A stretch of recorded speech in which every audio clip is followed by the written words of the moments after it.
Hello, folks. Welcome to another Dishonored bonus episode. This one's going to be really short. This is low chaos, Emily.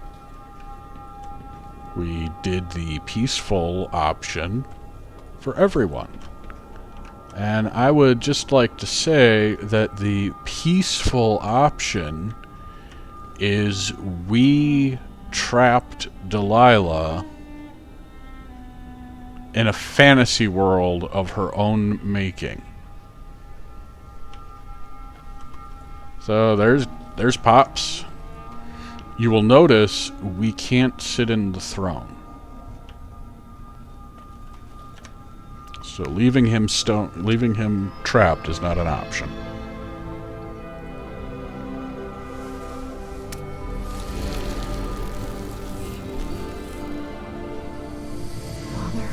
Emily, what happened? Let's sit down.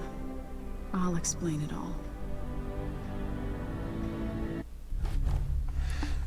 So there's our low chaos run. We actually managed a pacifist chapter. Stealth is not my strong suit. Trap Delilah forever within her own painting, ruling over an imaginary world. Yeah, that's the peaceful option? Alright, if you say so.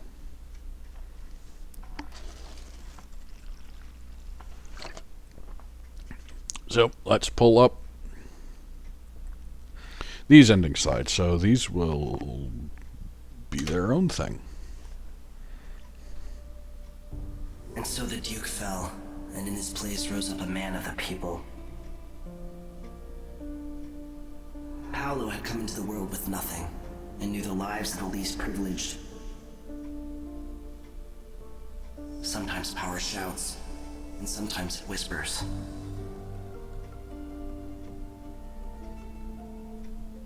In Dunwall, without ever realizing it, Delilah passed into an imagined world where her father's promises were fulfilled, and her subjects would love her forever, as she sailed the ocean with a great fleet and trekked across the Pendician wastes.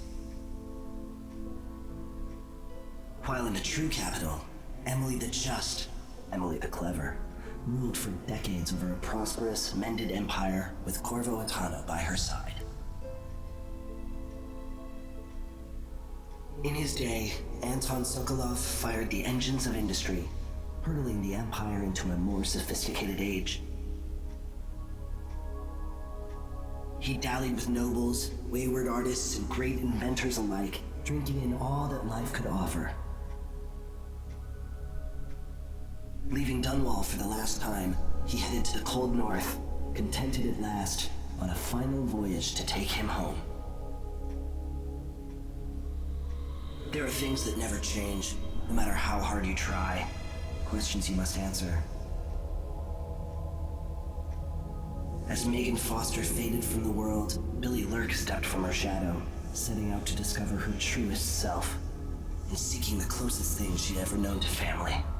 I think what this ending is saying is that sometimes people lose people. So there's a lot of alternatives that you could get, and I'm really not sure how they'd work out. Like, in most of my playthroughs, Megan gets her arm back. We should have already talked about that. If not, it's the Stilton Manor. If you don't kill Stilton, when you come back, things are better. And part of that is Megan's got her arm and her eye. But I'm not...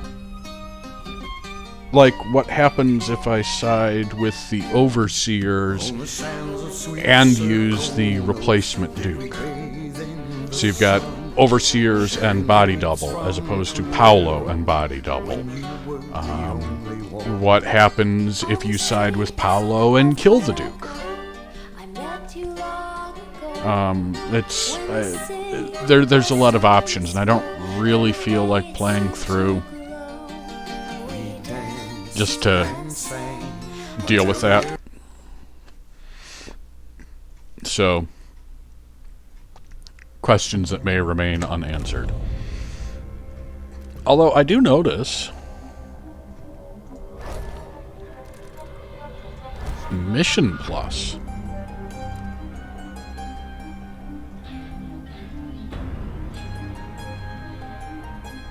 Mission Plus does not allow you to unlock achievements. Oh, that's too bad. Although apparently you've got everything. Good to know. Alright, so that'll do it. Have a good one. Oh, have a good one.